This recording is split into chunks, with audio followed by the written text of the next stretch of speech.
Hello, on behalf of the Department of Communication Studies at West Virginia University in Morgantown, West Virginia. My name is Dr. Nick Bowman, and I'm going to spend a couple minutes introducing you to the West Virginia University Communication Studies MOOC, or the WVU-COM MOOC. I'm hoping that if you're looking at this presentation that you're going to be following along this month, as the month of February 2013 is feature our very first massive open online course. As our first course, I thought I'd spend a couple minutes introducing you to the idea of a MOOC, how the Department of Communication Studies sees the MOOC, and hopefully some ways you can navigate this to make it a good learning experience. So if you can follow with it for about 10 minutes, we'll explain how this works. First, a MOOC is a massive open online course. And it's important to understand a couple elements of this connection. One of the first is that the goals of such a course are really about access and participation. One of the philosophies here is that many of the things that we study at the university in general, and particularly in communication studies, as we deal with sort of the information economy of the 21st century, it can be really hard for people to stay up on trends. Other than what's covered perhaps in the mass media or perhaps discussed online, people can find it difficult to track and understand some of the theories behind our technologies in general, our communication in general, and really the knowledge in general. So the MOOC is designed to give students like yourself access to some of our information. Not everybody can come to Morgantown to study. Not everybody can afford to be in Morgantown to study. And some of the folks in this MOOC are going to be logging in from around the world. And so we'd like to give them a chance to touch base on some of the current trends and events in the study of communication technology, of course, in this case, but it could really be anything. So we're trying to get access to the information, access to putting ourselves as experts in the field in touch with learners and people who are actively engaging in this information. We also look for participation. One of the things that a MOOC recognizes is that oftentimes people like yourself who are actively working in industries can tell us a lot about how communication technology is influencing your behaviors and lives and your economy. So the hope is to bring students like yourselves in contact with professors like ourselves and to have everybody work on sort of an even playing field. So you want to think about this aspect as we go through the MOOC. We're trying to get you information, we're trying to engage you to talk with us about the information. And this is really part of this notion called Web 2.0. It's this notion that the people who use the internet are creators and collaborators on the information, and that all of us combined can really come to understand some of these newer phenomena of study. Another part of a MOOC is that it's scalable. It's designed to fit 1 student or 1 million students. And so we tried to design this in a modular system and that anybody could take the information and get started. And what we hope is that the more people who use the information and share in the discussions, the more folks who access the MOOC and participate in discussions about the MOOC, the better the knowledge gets. It's a general founding principle really of the internet, that data and knowledge gets better as we all interact and use it. I want to talk a little bit about different types of MOOCs, and they're commonly referred to as CMOOC and XMOOC. CMOOC stands for a connectivist type of MOOC that really subscribes to the notion in crowdsourced learning, that the best way to understand phenomenon is to really tap into the people who use it and the people who study it, and to sort of bring those people together. The other one would be more the traditionalist approach. The XMOOC would be a situation in which a lot of faculty and professors and experts might put up a canned course online and then give the students a chance to download those things on their own, where it doesn't focus so much on participation, but it focuses a lot on access barriers and things of that nature. So one of the things I want you to think about as you're going through the MOOC is, what type of MOOC is WVU-COM MOOC? Do you think we're approaching this from more of a connectivist style? Do you think we're approaching it more from a traditionalist style? And you might think about some of the ways that might influence your learning. So it's sort of a meta question to think about as we experiment with this technology and as you experiment with this technology. So again, a massive open online course. By massive, we mean scalable. It's a course that can be brought up or down to fit the needs of one person or of an entire culture. It's an open course. It's access upon request. We simply ask that you log in and give us some basic information so we can find out who we're talking to. But then from there, really, anybody can access this information. We're trying to sort of democratize the educational process and really give people from all over the world a chance to at least approach and interact some of these issues. It's online. This course is about the people involved in it and the connections they have to each other. One of the things that makes a MOOC so successful is sort of what I referred to earlier, we can get everybody's opinions involved collectively, and we can really start to hammer at some of these issues. In our case, issues of communication technology and how it might be changing the way we share information. How we share information, how we form relationships, how we learn persuasion strategies and how we convince each other and talk to each other about current events, and finally entertainment processes and how all those things play together.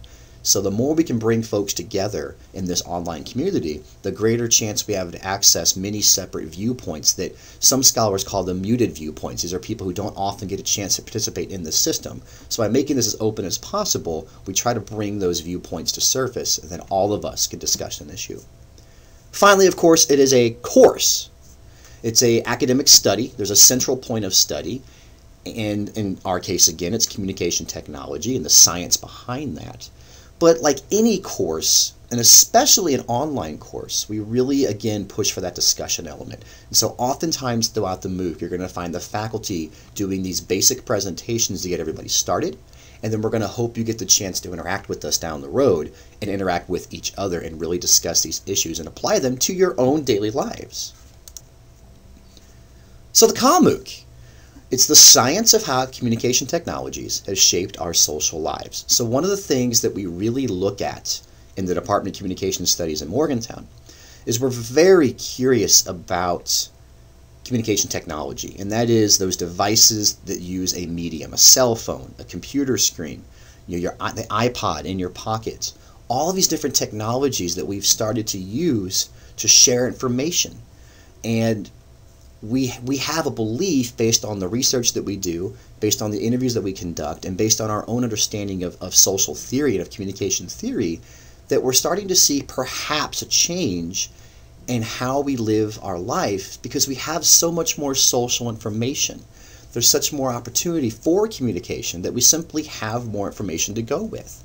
We have information on demand. We can access information from people's cell phone numbers to their marital status, to a fight we're having with somebody online, to a friend of ours overseas. And it's not that we couldn't do those things before.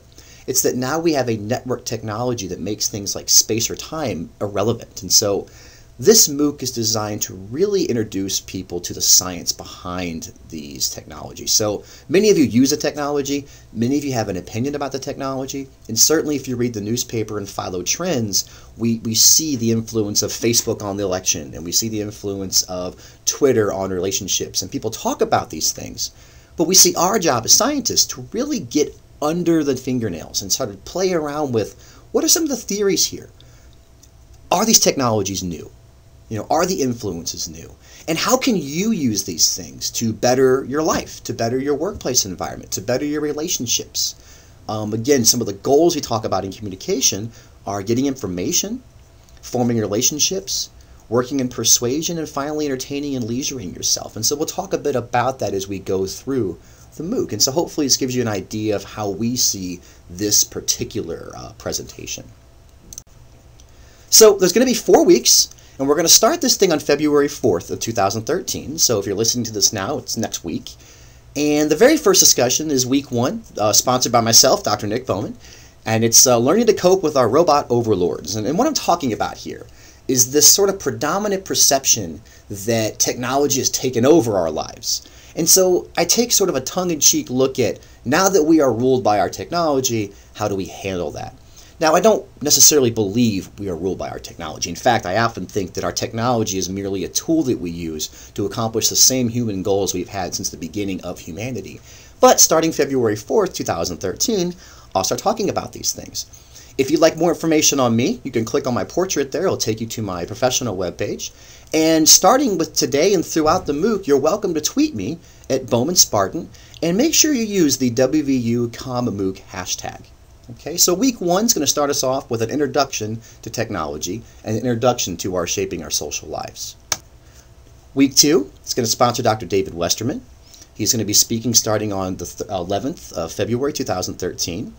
And he's going to talk about discussions of interpersonal relationships, this idea of love at first like. And of course, with Valentine's Day being right around the corner, it's a pretty appropriate conversation to have. So Dr. Westerman's research, you can click on his portrait to learn more about him. He's going to spend a lot of time talking about, can we really fall in love online? Can we really have online relationships? And I think you'll be surprised at some of his commentary and discussion. And we're hoping, with Valentine's Day being that week, that you might be able to engage these things as we move forward.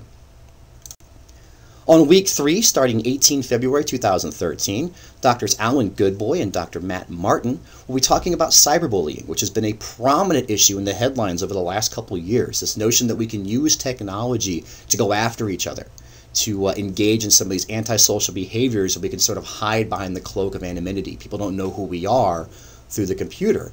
And Drs. Goodboy and Martin will spend a lot of time talking about the social implications of these things, some of the causes of cyberbullying, and how we might be able to better understand the phenomenon so we might be able to prevent it or cope with it in the future. Finally, in week 4, starting 25 February 2013, Dr. Elizabeth Cohen will be speaking to us about technology overload. So one of the things you might feel like you experience oftentimes is that there are so many tools and there are so many technologies at our disposal.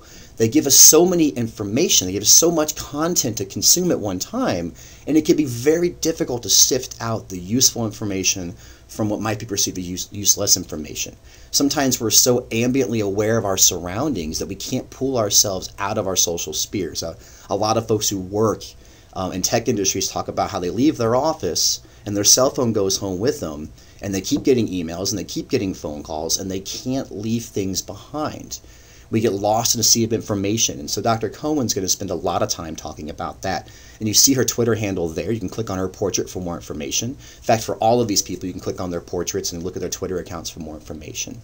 So we hope that those 4 modules, this idea of coping with technology, and understanding sort of where it comes from and why we use it, understanding this idea of relationships and interpersonal bonds, this notion of cyberbullying and how that might affect the way we form bonds into the future, and how we might cope with the very real world consequences of our virtual actions.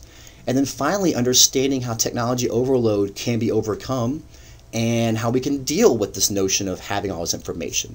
Dr. Westerman constantly says, and I think all of us agree with this, that we have space-age technology, but we have relatively Stone-Age brains. And so I think a driving focus of this MOOC is really going to be to help explain that process. And by understanding these 4 modules, it should give you sort of a baseline level of information to start working technology more properly and perhaps with more focus into your daily lives. So get at us. Of course, the MOOC can be found right there at commooc.org. All these links are active and you can go to these pages.